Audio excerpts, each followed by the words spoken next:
Hello friend, good morning. দেখো আজকে সকাল সকাল একটা নতুন ব্লগ নিয়ে চলে এসেছি। আগের ব্লগে তোমাদেরকে দেখিয়েছিলাম যে ফ্রিজ নিয়ে এসেছি, দেখো এই ফ্রিজটা নিয়ে এসেছি। চলো আজকে আমি সকালবেলায় কী কী রান্না করলাম সেটা তোমাদের সঙ্গে শেয়ার করি। আর দেখো বরের লাঞ্চ দিচ্ছি, আমি ভাত বানিয়েছি। আজকেও বললো যে লাঞ্চে ভাত খাবে, আর আমাদের চণ্ডীগড়ে এখন ভীষণ গরম, তাই ভাত, ডাল আর আলু ভাজা বানিয়েছি। যেহেতু আমাদের এখানে ননভেজ সেরকম কেউ নিয়ে যায় না অফিসে, আসলে ননভেজ এখানে সেরকম লোকে খায় না, তাই ডাল ভাত আলু ভাজায় বানিয়েছি। চলো ও আজকেও টিফিনটা আমি রেডি করে দিই, তারপরে দেখো কি হচ্ছে কাণ্ড। আমার মনে হলো ডালটা পড়ে যাবে, তাই ডালটা নিচে দিলাম, যদি পড়ে যায় সেই জন্য। চলো হয়ে গেছে। আর দেখো আমি একটু রায়তাও বানিয়ে দিয়েছি তার সঙ্গে।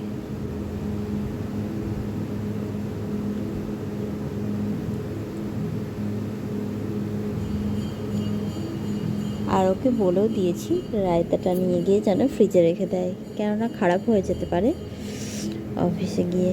চলো হয়ে গেছে।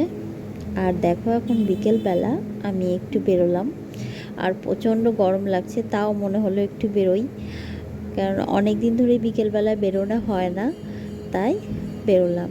চলো এগিয়ে যাওয়া যাক। আমি মন্দিরে এসেছিলাম, দর্শন করে নিয়েছি ঠাকুরের, এবার আবারও এগিয়ে যাচ্ছি। চলো মার্কেটে কি নতুন নতুন আছে সেটাই আমি দেখতে বেরিয়েছি। আসলে দেখো আমাদের এখানে এতদিনে পাকা আম পাওয়া যাচ্ছে, আর তার সঙ্গে লিচুও পাওয়া যাচ্ছে, কিন্তু এখানকার লিচুগুলো একদম জল টল দিয়ে বিক্রি করে, একদম মিষ্টি হয় না। চলো অনেক কিছু দেখা হয়ে গেল, এবার আর পারছি না, রাস্তায় দাঁড়িয়ে পড়েছি, আর হাঁটতে পারছি না। আসলে অনেক দূর পর্যন্ত গেছিলাম, দিয়ে রাস্তায় দাঁড়িয়ে আছি। আর দেখো দাঁড়িয়ে দাঁড়িয়ে আমি কি করব, ভিডিও বানাচ্ছি। আর আমার বর ফোন করেছিল, ও বলছে চলো তুমি যেখানে আছো সেখানেই দাঁড়াও, আমি একদম অফিস থেকে তোমাকে নিয়ে তারপর বাড়ি আসবো। আর পুরো ঘেমে গেছি আমি, এত গরম। চলো ও চলে এসেছে, আমি বাড়ি ফিরি। আর বাড়িতে ফিরে দেখো আমি এগুলো সব রেডি করে গেছিলাম, আর বানাচ্ছি হচ্ছে চিলি সয়া। আর অনেক দিন ধরে খেতে ইচ্ছা করছিল, চিলি সয়া আর চাউমিন বানিয়েছি। চলো আমি ওকে এটা দিয়ে দিই। আর কেমন লাগলো ভিডিওটা জানিও, ভালো লাগলে অবশ্যই একটা লাইক করো।